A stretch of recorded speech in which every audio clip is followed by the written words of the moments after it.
তো গল্পটি শুরু হয় খুবই সাধারণ একটি দিনেই, যেখানে প্রতিদিনের মতোই সকল মানুষ তাদের নিজ নিজ কাজে যাচ্ছে। এখানে আমরা সুন নামক একজন ব্যক্তিকে দেখতে পাই। আর সুন ছিল একজন জাপানিজ।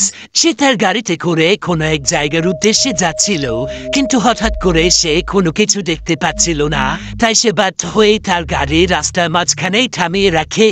এতে করে সেখানে প্রচুর পরিমাণে জ্যাম লেগে যায়। এমন সময় একজন ব্যক্তি সুনের কাছে আসে। সে সুনকে জিজ্ঞাসা করে, আপনি কেন রাস্তার মাঝখানে এভাবে গাড়ি থামিয়ে রেখেছেন? তখন সুন বলে, আসলে হঠাৎ করেই আমি কিছু দেখতে পাচ্ছি না, আমি পুরোপুরিভাবে অন্ধ হয়ে গিয়েছি। একথা শুনে সেখানে থাকা সকলেই অনেক অবাক হয়ে যায়। এমন সময় জন নামের একজন ব্যক্তি সুনকে তার বাড়িতে পৌঁছে দিতে চায়। এতে করে সেখানে থাকা সকলেই অনেক খুশি হয়। এরপর জন সুনকে পৌঁছে দেওয়ার জন্য গাড়িতে করে তার বাড়ির দিকে রওনা হয়, কিন্তু মাঝ রাস্তায় সে সুনকে বলে, গাড়িতে সমস্যা হয়েছে, আপনি একটু নেমে দাঁড়ান। সঙ্গে সঙ্গে সুন তার গাড়ি থেকে নেমে বাহিরে এসে দাঁড়ায়। আর এই সুযোগে জন তার গাড়ি নিয়ে সেখান থেকে পালিয়ে যায়। এদিকে সুন রাস্তার মাঝখানে দাঁড়িয়ে সাহায্যের জন্য চিৎকার করে। কিছুক্ষণ পরেই দেখা যায় জন আবারও ফিরে এসেছে। আসলে জন একজন চোর হলেও তার সুনের জন্য মায়া হয়, তাই সে সুনকে তার বাড়িতে পৌঁছে দেয়। সুন তার বাড়ির দরজায় নক করে, কিন্তু অনেক সময় পার হয়ে যাওয়ার পরও সেখানে কেউ আসে না। তখন সুন বুঝতে পারে যে তার ওয়াইফ বাড়িতে নেই। জন তখন সুনের সঙ্গে তার ওয়াইফ না আসা পর্যন্ত অপেক্ষা করতে চায়, কিন্তু সুন জোর করে তাকে সেখান থেকে বের করে দেয়। এরপর জন আবারও সুনের গাড়ি চুরি করে পালিয়ে যায়। এদিকে কিছুক্ষণের মধ্যে সুনের ওয়াইফ লিলি চলে আসে। সুন তখন তার ওয়াইফকে জানায় যে সে পুরোপুরিভাবে অন্ধ হয়ে গিয়েছে, সকাল থেকে সে কিছুই দেখতে পাচ্ছে না। এরপর সে তার ওয়াইফকে তাকে হসপিটালে নিয়ে যেতে বলে, কিন্তু তার ওয়াইফ বলে, হসপিটালে যেতে এখন অনেক সময় লাগবে, কিন্তু তোমার এই সমস্যাটা অনেক সিরিয়াস একটি ব্যাপার, তাই আমাদের যা কিছু করার খুব তাড়াতাড়ি করতে হবে। এরপর লিলি একজন ডক্টরকে ফোন করে, আর সে ডক্টরকে সবকিছু খুলে বলে। কিন্তু সবকিছু শোনার পর ডক্টর লিলিকে বলে সুনকে তার চেম্বারে নিয়ে যেতে। লিলি অনেক চিন্তায় পড়ে যায়। সে কি করবে কিছুই বুঝতে পারছিল না। লিলি কোনো উপায় না পেয়ে যত তাড়াতাড়ি সম্ভব সুনকে সেই ডক্টরের কাছে নিয়ে যায়। এরপর ডক্টর সেখানে সুনের চোখ পরীক্ষা করে, কিন্তু আশ্চর্যজনক হলেও তার চোখে কোনো সমস্যাই ছিল না। এতে করে ডক্টর ডেভিস অনেক অবাক হয়ে যায়। আর সে সুনকে বলে, তোমার জন্য এখন আমি কিছুই করতে পারবো না, কারণ তোমার চোখের কোনো জায়গাতেই কোনো ধরনের সমস্যা নেই। কিন্তু হ্যাঁ, আমি খুব শীঘ্রই জানার চেষ্টা করব যে আসলে তোমার চোখের কি হয়েছে। পরের দৃশ্যে আমরা জনকে দেখতে পাই, যে কিনা সুনের গাড়ি চুরি করে পালিয়ে যাচ্ছিল, কিন্তু হঠাৎ করে সেও কিছু দেখতে পাচ্ছিল না। এতে করে জন অনেক ভয় পেয়ে যায়, আর সে বুঝতে পারছিল না যে এখন সে কি করবে। পরের দিন সকালে আমরা ডক্টর ডেভিসকে দেখতে পাই, যে কিনা গতকাল রাতে সুনের ট্রিটমেন্ট করেছিল। জনের মতো সেও হঠাৎ করেই অন্ধ হয়ে যায়। সে তার ওয়াইফ রোজকে ব্যাপারটি জানায়। তখন তার ওয়াইফ অনেক চিন্তিত হয়ে পড়ে, আর সে ডেভিসের কাছে গিয়ে তার চোখ দেখতে চায়, কিন্তু ডেভিস তার ওয়াইফকে তার কাছ থেকে দূরে থাকতে বলে, কারণ তার কাছে মনে হচ্ছিল এটা হয়তো কোনো ভাইরাস, যেটা সুনের মাধ্যমে তার কাছে এসেছে। আর এই ভাইরাসটি এক ধরনের ছোঁয়াচে ভাইরাস, যার ফলে সুনের কাছ থেকে তার শরীরে এই ভাইরাসটি প্রবেশ করেছে। তাই ডেভিস তার ওয়াইফকে তার কাছ থেকে দূরে থাকতে বলে, কিন্তু তার ওয়াইফ তার কোনো কথাই শুনে না, কারণ তার ওয়াইফের কাছে মনে হচ্ছিল যে সবকিছু ঠিক হয়ে যাবে। এরপর রুস হসপিটালে ফোন করে তাদের বাড়িতে অ্যাম্বুলেন্স পাঠাতে বলে, আর কিছুক্ষণের মধ্যেই সেখানে অ্যাম্বুলেন্স চলে আসে। রুস তখন ডেভিসকে নিয়ে অ্যাম্বুলেন্সে চড়ে হসপিটালের উদ্দেশ্যে রওনা হয়। এদিকে আমরা দেখতে পাই শহরের বিভিন্ন জায়গাতে হঠাৎ করেই মানুষ অন্ধ হয়ে যাচ্ছে, আর ধীরে ধীরে এই অন্ধ মানুষের সংখ্যা বেড়ে চলেছে। এদিকে গভর্নমেন্টও এই বিষয়টি নিয়ে অনেক চিন্তিত হয়ে পড়ে, কারণ তারা কেউই বুঝতে পারছিল না যে আসলে এগুলো কি হচ্ছে। এদিকে ভাইরাস খুব দ্রুত সময়ে তীব্র মাত্রায় ছড়িয়ে পড়ছে, তাই এই ভাইরাস প্রতিরোধ করার জন্য সরকার কোয়ারেন্টাইনের ব্যবস্থা করে। যে সকল মানুষেরা অন্ধ হয়ে যাচ্ছিল তাদেরকে কোয়ারেন্টাইনে রাখার ব্যবস্থা করা হয়েছে। তাই ডক্টর ডেভিসকেও কোয়ারেন্টাইনে পাঠানো হয়, কিন্তু ডেভিসের সঙ্গে তার ওয়াইফও সেখানে থাকতে চায়। তবে ডেভিস তাকে বারবার বাড়িতে ফিরে যেতে বলে, কিন্তু রোজ তার কোনো কথাই শুনে না, বরং সে তার সঙ্গে সেখানেই থেকে যায়। আসলে রোজ সবাইকে মিথ্যে বলেছে। সে এখানকার কর্মকর্তাদেরকে জানিয়েছে যে সেও অন্ধ হয়ে গিয়েছে, যাতে করে তারা মনে করে যে সেও এই ভাইরাসে ইনফেক্টেড, আর তাকে ডেভিসের সঙ্গে কোয়ারেন্টাইনে থাকতে দেয়। এখানে রোজ ডেভিসকে বলে, তুমি আমাকে কথা দাও, আমি যে অন্ধ নই এ কথা তুমি কাউকে বলবে না, কারণ আমি তোমার সঙ্গে এখানে থাকতে চাই। অন্যদিকে আমরা দেখি সুন এবং জনও এই ভাইরাসে ইনফেক্টেড হওয়ার কারণে কোয়ারেন্টাইনে চলে এসেছে। কিন্তু সুন যখন বুঝতে পারে যে এখানে জন রয়েছে, তখন তাদের দুজনের মধ্যে লড়াই শুরু হয়ে যায়, কারণ জন সুনের গাড়ি চুরি করে পালিয়েছিল। ডক্টর ডেভিস তখন তাদেরকে বুঝিয়ে শান্ত করায়। দেখতে দেখতেই প্রায় অনেক মানুষ কোয়ারেন্টাইনে চলে আসে। এরপর সেদিন রাতের বেলায় তারা সবাই লাইন ধরে ওয়াশরুমের দিকে যাচ্ছিল। তাদের সঙ্গে এখানে জনও রয়েছে। হঠাৎ করে জন লাইনের মধ্যে থাকা একটি মেয়েকে বিরক্ত করতে শুরু করে, আর সেই মেয়েটি সহ্য করতে না পেরে তার হিল দিয়ে জনের পায়ে আঘাত করে। এতে জনের পা কিছুটা ফুটো হয়ে যায়, আর সেখান থেকে রক্ত বের হতে থাকে। রোজ তখন জনের শাক চিরে তার পায়ে ব্যান্ডেজ করে দেয়। পরের দিন সকালে প্রচুর পরিমাণে মানুষ কোয়ারেন্টাইনে আসতে থাকে, অর্থাৎ ধীরে ধীরে প্রায় অনেক মানুষ এই ভাইরাসে ইনফেক্টেড হয়ে যাচ্ছে। এরপর আমরা দেখতে পাই সুনের ওয়াইফ লিলিও এখানে চলে এসেছে, অর্থাৎ সেও এই ভাইরাসে ইনফেক্টেড হয়ে গিয়েছে। এদিকে সুন এখানে তার ওয়াইফকে দেখে অনেক খুশি হয়ে যায়, আর তারা একে অপরকে জড়িয়ে ধরে। অন্যদিকে আমরা রুজ এবং ডেভিসকে দেখতে পাই, তারা জনের ট্রিটমেন্টের জন্য সেখানে থাকা গার্ডদের কাছে যায়, কারণ জনের পায়ে ইনফেকশন ছড়িয়ে পড়ছে। কিন্তু সেখানে থাকা গার্ডরা তাদের দিকে বন্দুক তাক করে এবং রোজার ডেভিসকে তাদের কাছ থেকে দূরে থাকতে বলে, যাতে করে এই ভাইরাস তাদের শরীরে প্রবেশ করতে না পারে। রোজ তখন কোনো উপায় না পেয়ে ডেভিসকে নিয়ে সেখান থেকে চলে যায়। এই ঘটনার পর প্রায় 3 দিন কেটে যায়, আর এখন এই কোয়ারেন্টাইনে মানুষের সংখ্যা অনেক বেশি বৃদ্ধি পেয়েছে। তাই যতটুকু খাবার তাদেরকে দেয়া হয় সেগুলো তাদের জন্য পর্যাপ্ত পরিমাণ ছিল না, অর্থাৎ তারা কেউই এখন ঠিক মতো খাবার পাচ্ছে না। রোজ তখন সেখানে থাকা টেলিফোনের সাহায্যে এখানকার কর্মকর্তাদের সঙ্গে যোগাযোগ করার চেষ্টা করে, যাতে করে তাদের এই খাবারের সমস্যার সমাধান করা হয়। কিন্তু রোজ অপর পাশ থেকে কোনো প্রকার রেসপন্স পায় না, তারপরও সে তার চেষ্টা চালিয়ে যাচ্ছিল। অন্যদিকে আমরা পৃথিবীর বর্তমান পরিস্থিতি দেখতে পাই, যেখানে এই ভাইরাসের কারণে পৃথিবীর বিভিন্ন জায়গাতে প্রচুর পরিমাণে অ্যাক্সিডেন্ট হচ্ছিল, কারণ ড্রাইভিং করার সময় মানুষ হঠাৎ করেই অন্ধ হয়ে যাচ্ছিল। এই কারণে সরকার সবাইকে নিজ নিজ ঘরের মধ্যেই বন্দী থাকতে বলে, যাতে করে এই ভাইরাস ছড়িয়ে পড়তে না পারে, কারণ এভাবে চলতে থাকলে পৃথিবীর সকল মানুষ অন্ধ হয়ে যাবে। কিছুদিন পর দেখা যায় শত শত মানুষকে কোয়ারেন্টাইনে রাখার ব্যবস্থা করা হচ্ছে, কারণ তারা সকলে এই ভাইরাসে ইনফেক্টেড। এখানে তাদের সবাইকে লাইন ধরে দাঁড়িয়ে থাকতে বলা হয়, কিন্তু তারা যেহেতু অন্ধ ছিল তাই তারা আশেপাশের কোনো কিছুই দেখতে পাচ্ছিল না। এতে করে সেখানে অনেক বিশৃঙ্খলার সৃষ্টি হয়ে যায়, আর একজন ব্যক্তি নিজের অজান্তেই লাইন থেকে বাইরে বেরিয়ে আসে। ফলে সেখানে থাকা গার্ডরা দূর থেকেই তাকে গুলি করে মেরে ফেলে। এতে করে সেখানকার সকল মানুষ অনেক ভয় পেয়ে যায়, আর তারা পালিয়ে যাওয়ার চেষ্টা করে। কিন্তু সেখানে যেহেতু শত শত মানুষ ছিল, তাই অতিরিক্ত ভিড়ের কারণে অনেক মানুষ সেখানে মারা যায়। কিছুক্ষণ পর গার্ডরা ওয়ার্ডে থাকা মানুষদেরকে অর্ডার করে, যাতে করে তারা সবাই মিলে সেখানে থাকা ডেড বডিগুলোকে দাফন করে দেয়, কারণ গার্ডরা এই ডেড বডিগুলোকে স্পর্শ করতে চাইছিল না। এরপর কোনো উপায় না পেয়ে সেখানকার সকল ইনফেক্টেড মানুষেরা প্রতিটি ডেড বডিকে দাফন করে দেয়। পরের দিন সকালে তারা সবাই মিলে রেডিওতে নিউজ শুনছিল। এখানে তারা জানতে পারে পৃথিবীর সমস্ত জায়গাতে এই ভাইরাস ছড়িয়ে পড়েছে, এমনকি বিভিন্ন দেশের প্রধানমন্ত্রীরাও এই ভাইরাসে ইনফেক্টেড হয়ে গিয়েছে।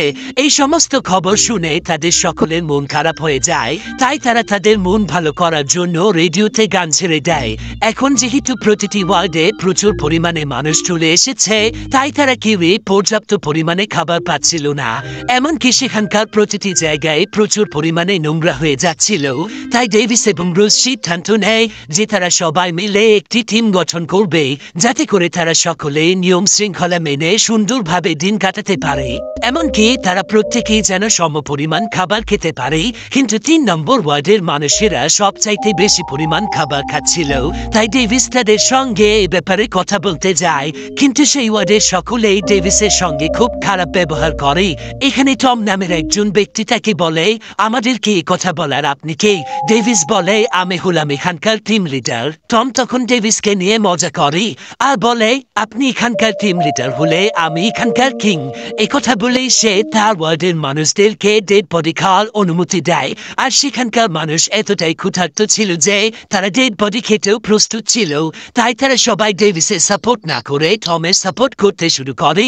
অন্যদিকে আমরা জনকে দেখতে পাই যে কিনা তার পায়ের ব্যথায় ছটফট করছিল। আসলে তার পায়ে ইনফেকশন ছড়িয়ে পড়েছে। সে অনেক কষ্ট করে কোয়ারেন্টাইন এরিয়ার কাছে চলে আসে আর সেখানে থাকা গার্ডদের কাছে সাহায্য চাওয়ার চেষ্টা করে। কিন্তু গার্ডরা সাহায্য করা তো দূরের কথা, বরং তারা জনকে গুলি করে মেরে ফেলে। পরের দিন সকালে আমরা টমকে দেখতে পাই যে কিনা কাউন্টারে এসে সকলের উদ্দেশ্যে একটি অ্যানাউন্সমেন্ট করছে। এখানে সে সবাইকে বলে এখন থেকে খাবার খাওয়ার জন্য সকলকে পেমেন্ট করতে হবে, অর্থাৎ খাবারের বিনিময়ে টাকা দিতে হবে। আর এটা হলো এখানকার নতুন রুলস যেটা আমি তৈরি করেছি। কিছুক্ষণ পরে সেখানে খাবার চলে আসে আর সঙ্গে সঙ্গে সকলেই খাবারগুলোকে চুরি করার চেষ্টা করে, কারণ তাদের কারো কাছেই টাকা ছিল না। এমন সময় সেখানে টম এসে তাদের সকলের দিকে বন্দুক তাক করে আর তাদেরকে হুমকি দেয়। সে তাদের সবাইকে বলে তোমরা যদি খাবারগুলোকে চুরি করার চেষ্টা করো তাহলে আমি তোমাদেরকে গুলি করব। কিন্তু সেখানে থাকা সকলে তাকে বলে আমাদের কাছে তো কোনো টাকা নেই, তাহলে আমরা কি করব? তখন টম বলে তোমাদের কাছে যা আছে তাই আমাকে দিতে পারো। আসলে টম এখন এখানকার লিডার, তাই সে যা বলবে তাদের সবাইকে তাই করতে হবে। এরপর তারা সবাই মিলে তাদের কাছে যা কিছু রয়েছে সেই সব কিছুই এক জায়গাতে সংগ্রহ করতে শুরু করে আর তারা সেই সকল জিনিস টমকে দিয়ে দেয়। কিন্তু টম সেখানকার ৩৫ জন মানুষের মধ্যে মাত্র ২৮ জন মানুষের খাবার দেয়। এতে ডেভিস অনেক রেগে যায়, কিন্তু তার কোনো কিছু করার ছিল না, কারণ এখানকার সবকিছুই টমের নিয়মে চলছিল। অবশেষে সেখানকার সবাই খুবই অল্প পরিমাণ খাবার পায়, কিন্তু এইটুকু খাবারে তাদের কারোই ঠিক মতো পেট ভরে না। ধীরে ধীরে তারা সবাই মানসিকভাবে ভেঙে পড়ছিল। ডেভিসে এই টর্চার সহ্য করতে পারছিল না। অতিরিক্ত ডিপ্রেশনের কারণে সে সেখানকার একজন মেয়ের সঙ্গে অনেক ঘনিষ্ঠ হয়ে যায় আর রোজ তাদেরকে দেখে ফেলে, কিন্তু সে তাদেরকে কোনো কিছুই বলে না, কারণ সে নিজেও জানে যে এখানকার সকলেই এখন সাইকো হয়ে যাচ্ছে। তাই সে তাদেরকে মাফ করে দেয়। রোজ এখানকার মেয়েটিকে বলে দেয় যে সে অন্ধ নয়, তাই সে সব কিছুই দেখতে পায়। এখানে সেই মেয়েটিকে বলে যে সে যেন আর কখনো তার হাজবেন্ডের কাছে না আসে। মেয়েটি তখন রোজের কাছে জানতে চায় আমরা সবাই তো অন্ধ হয়ে গিয়েছি, তাহলে তুমি কিভাবে এখনো সুস্থ আছো? তখন রোজ বলে আমার শরীরে এক ধরনের অ্যান্টিবডি রয়েছে যেটা যে কোনো ভাইরাস প্রতিরোধে সহায়তা করে, আর এই অ্যান্টিবডি পৃথিবীর ১০০% মানুষের মধ্যে ১% মানুষেরই থাকে। এই কারণেই আমি এখনো এই ভাইরাসে ইনফেক্টেড হইনি। পরের দৃশ্যে আমরা টমকে দেখতে পাই যে কিনা আবারও কাউন্টারে এসে আরো একটি অ্যানাউন্সমেন্ট দেয়। এখানে সে বলে এখন তো তোমাদের কাছে আমাকে দেওয়ার মতো কিছুই নেই, তাই যদি তোমরা খাবার খেতে চাও তাহলে তোমাদের ওয়াইফদেরকে আমার কাছে পাঠিয়ে দাও। একথা শুনে সেখানকার সকলেই অনেক আতঙ্কিত হয়ে পড়ে, এমনকি তারা গার্ডদের কাছে সাহায্যের জন্য যায়, কারণ তাদের উপর নির্যাতনের মাত্রা অনেক বেশি বেড়ে যাচ্ছিল। কিন্তু গার্ডরা তাদেরকে বলে আমরা তোমাদেরকে কোনো সাহায্য করতে পারবো না, কারণ আমাদের কাজ হলো তোমাদের কাছে খাবার সাপ্লাই করা। বাহির থেকে যতটুকু খাবার আসে আমরা সেই খাবারগুলো তোমাদের কাছে পৌঁছে দিই, আর ভিতরে সবকিছু তোমাদের নিজেদেরই কন্ট্রোল করতে হবে, কারণ আমরা সেখানে গেলে ভাইরাসে ইনফেক্টেড হয়ে যাব।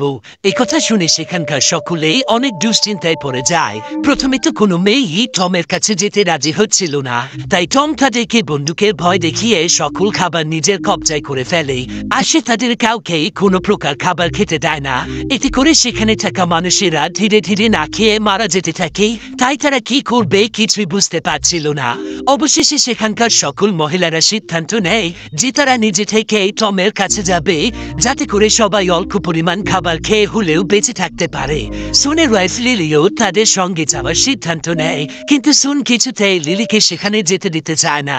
লিলি তখন সুনকে বলে এটা আমাদের সকলের জন্য একটি যুদ্ধ, আর এই যুদ্ধে আমাদেরকে জয়ী হতেই হবে। এরপর লিলি ১ নম্বর ওয়ার্ডের মহিলাদের সাথে টমের কাছে চলে যায়, আর টম তাদের সকলের উপর অনেক নির্যাতন চালায়। তারা সেখানকার একটি মেয়েকে এতটাই টর্চার করে মেয়েটি সঙ্গে সঙ্গে সেখানে মারা যায়। পরের দিন সকালে ২ নম্বর ওয়ার্ডের মহিলারা টমের কাছে যায়, আর টম তাদের উপর অনেক জুলুম করে। এই ওয়ার্ডের মহিলাদের মধ্যে রোজও ছিল। রোজ যেহেতু চোখে দেখতে পায়, তাই সে সকল টর্চার সহ্য করতে পারছিল না। সে সে যেন ধীরে ধীরে পাগল হয়ে যাচ্ছিল। হঠাৎ করে রোজ সিদ্ধান্ত নেয় যে সে টমকে মেরে ফেলবে। তাই সে একটি কেচি হাতে নিয়ে ধীরে ধীরে টমের দিকে এগিয়ে যায়। আর এখানে খাবার সাপ্লাই করার একজন কর্মকর্তা চলে আসে, যে কিনা জন্ম থেকেই অন্ধ ছিল। আর এই ব্যক্তির নাম হলো উইলিয়াম। সে যেহেতু এমনিতেই অন্ধ ছিল, তাই তাকে এখানে খাবার সাপ্লাই করার কাজে রাখা হয়েছে। কিন্তু সেও টমের সঙ্গে হাত মিলিয়েছিল। এখানে সে বুঝতে পারে যে রোজ টমকে মারতেই যাচ্ছে, কিন্তু সে রোজকে থামানোর আগে সে টমের গলাতে কেচি ঢুকিয়ে দেয়। ফলে সঙ্গে সঙ্গে টম মারা যায়। উইলিয়াম তখন একটি বন্দুকের সাহায্যে রোজকে গুলি করার চেষ্টা করে, কিন্তু রোজ কোনো মতে সেখান থেকে বেরিয়ে আসে। তখন উইলিয়াম তাকে বলে, এরপর থেকে আমি তোমাদের কাছে কোনো প্রকার খাবার পৌঁছে দেব না। তখন রোজ বলে, আজকের পর থেকে যদি এখানকার কোনো মানুষ না খেয়ে থাকে, তাহলে আমি আপনাদের টিমের সকলকে মেরে ফেলবো। এরপর রাত্রের বেলা তাদের কাউকে কোনো প্রকার খাবার দেয়া হয় না, কারণ 3 নম্বর ওয়ার্ডে এখনো টমের অন্যান্য সঙ্গীরা ছিল। আর টমের পরিবর্তে তারা এবার সকল খাবার কবজা করে ফেলে এবং সেখানকার মানুষের উপর আবারও তারা হুকুম চালাতে থাকে। তখন সেখানে থাকা লুসি নামের একজন মহিলা তাদের উপর অনেক রেগে যায়। ফলে সে কোনো মতে একটি লাইটার জোগাড় করে 3 নম্বর ওয়ার্ডে চলে আসে। আর কোনো কিছু না ভেবে সে পুরো ওয়ার্ডে আগুন লাগিয়ে দেয়। আসলে সে টমের সঙ্গীদেরকে পুড়িয়ে মেরে ফেলতে চাইছিল, কিন্তু দেখা যায় অন্যান্য ওয়ার্ডেও এই আগুন ছড়িয়ে পড়তে শুরু করেছে। তাই সেখানকার সকল মানুষেরা কোয়ারেন্টাইন এরিয়া থেকে বেরিয়ে আসে আর তারা সেখানকার গেটের সামনে চলে যায়। অন্যদিকে টমের সকল সঙ্গীরা আগুনে পুড়ে মারা গিয়েছে। এদিকে রোজ সেখানকার গার্ডদেরকে চিৎকার করে ডাকতে থাকে, যাতে করে তারা এসে এখানকার গেট খুলে দেয় আর তারা এখান থেকে বের হতে পারে। কিন্তু তারা সেখানে কোনো রেসপন্স পাচ্ছিল না। তাই রোজ আশেপাশে ঘুরে ঘুরে দেখতে শুরু করে, কিন্তু সে সেখানে কাউকে দেখতে পায় না। তাই সে বুঝতে পারে যে গার্ডরা এখান থেকে পালিয়েছে। রোজ তখন তাদের সবাইকে নিয়ে সেখানকার দরজা ভেঙে ফেলে আর তারা সকলেই মুক্ত হয়ে যায়। এতদিন পর বাহিরে বেরিয়ে রোজ দেখে তাদের পুরো শহরের চেহারা পাল্টে গিয়েছে, এমনকি আশেপাশে কোনো মানুষের চিহ্ন পর্যন্ত নেই। এরপর সে তাদের সবাইকে নিয়ে একটি কেক শপের সামনে চলে আসে আর সে তাদের সবাইকে এখানেই থাকতে বলে। এরপর সে ডেভিসকে নিয়ে খাবার জোগাড় করতে বেরিয়ে পড়ে। সে তাদের সকলের জন্য কিছু জামা কাপড়ও জোগাড় করে ফেলে, কারণ তারা অনেকদিন ধরে একটাই কাপড় পরেছিল। কিছুক্ষণ পর তারা সামনের দিকে এগিয়ে অনেক মানুষ দেখতে পায়। এখানে তারা দেখে শহরের সকল মানুষ অন্ধ হয়ে গিয়েছে আর তারা খাবারের জন্য একে অপরের সঙ্গে লড়াই করছে। এরপর রোজ ডেভিসকে নিয়ে একটি স্টোরে চলে যায় আর এখানে এসেও সে দেখতে পায় শহরের অনেক অন্ধ মানুষেরা এখানে খাবার খুঁজতে এসেছে। রোজ তখন সেখানকার বেসমেন্টে চলে যায় আর সেখানে গিয়ে সে প্রচুর পরিমাণে খাবার খুঁজে পায়। এরপর সে খাবারগুলোকে প্যাক করে ফেলে, কিন্তু যখনই সে বেসমেন্ট থেকে বাহিরে বেরিয়ে আসে, তখন সেখানে থাকা অন্ধ মানুষেরা বুঝতে পারে যে এখান থেকে কেউ খাবার নিয়ে যাচ্ছে। তাই তারা সকলেই রোজের কাছ থেকে খাবারগুলো নিয়ে নেওয়ার চেষ্টা করে আর রোজ সেখানে চিৎকার করতে থাকে। এদিকে রোজের চিৎকারের আওয়াজ ডেভিস শুনতে পায় আর সে সঙ্গে সঙ্গে রোজের কাছে চলে আসে। সে রোজকে তাদের হাত থেকে বাঁচিয়ে সেখান থেকে নিয়ে যায়। রোজ এবং ডেভিস কোনো মতে সেখান থেকে বেরিয়ে রাস্তায় চলে আসে। এখানে রোজ দেখে একটি মৃতদেহকে কিছু কুকুর ছিঁড়ে ছিঁড়ে খাচ্ছে। এই দৃশ্য দেখে রোজ অনেক কষ্ট পায়। কিছুক্ষণ পরে সেখানে বৃষ্টি শুরু হয়ে যায়। এতে করে তারা সকলেই অনেক খুশি হয়ে যায় আর আশেপাশে থাকা সকল মানুষেরা রাস্তায় নেমে বৃষ্টিতে ভিজতে শুরু করে, কারণ তারা অনেকদিন পর বৃষ্টির পানিকে অনুভব করতে পারছে। তারা এখানে তাদের সকল কষ্ট ভুলে যায় আর মনের আনন্দে বৃষ্টিতে ভিজতে থাকে। এরপর ডেভিস এবং রোজ ভিজতে ভিজতে সেই কেক শপে চলে যায়, যেখানে তারা বাকি মানুষদেরকে রেখে এসেছে। এখানে এসে তারা সবাইকে খাবার খেতে দেয়। প্রায় অনেকদিন পর তারা সকলেই পেট ভরে খাবার খায়। এরপর তারা সকলেই সেখানেই রাত কাটায়। পরের দিন সকালে রোজ তাদের সবাইকে নিয়ে বাহিরে বেরিয়ে আসে আর সে সবাইকে সঙ্গে নিয়ে তাদের বাড়ির দিকে যেতে থাকে, কারণ রোজদের বাড়ি এখান থেকে দূরে নয়। খুব অল্প সময়ের মধ্যেই তারা তাদের বাড়িতে পৌঁছে যায় আর এখানে এসে সকলেই অনেক খুশি হয়ে যায়। তাদের পিছু পিছু সেখানে একটি কুকুরও চলে আসে। এরপর সন্ধ্যাবেলায় সেখানে তারা আগুন জ্বালিয়ে একসাথে বসে একে অপরের সঙ্গে গল্প করতে শুরু করে। এখানে কাল্টার নামক একজন ব্যক্তি ক্লারা নামের একটি মেয়েকে প্রপোজ করে আর মেয়েটিও তার প্রপোজে রাজি হয়ে যায়। তারা সবাই এই মুহূর্তটিকে অনেক উপভোগ করতে থাকে, কারণ এখন তারা অন্ধ হলেও তাদের কাছে স্বাধীনতা রয়েছে। এরপর তারা সবাই মিলে একসঙ্গে ডিনার নাইটমেয়ার করে। পরের দিন সকালে তারা যখন ঘুম থেকে উঠে তখন সুন বুঝতে পারে যে সে দেখতে পাচ্ছে, ফলে সে অনেক খুশি হয়ে যায়। এরপর সে দূরে গিয়ে সকলকে এই কথা জানায়। প্রথমে তারা কেউই সুনের কথায় বিশ্বাস করছিল না, কিন্তু ধীরে ধীরে তাদের চোখও ঠিক হয়ে যাচ্ছিল। এতে করে তারা বুঝতে পারে যে সুন সত্য কথা বলছে, আর তারা আবারও নতুন করে পৃথিবীর আলো দেখবে। তাই তাদের সকলের মুখেই হাসি ফুটে ওঠে। আর এখানেই শেষ হয়ে যায় ব্লাইন্ডনেস মুভিটি।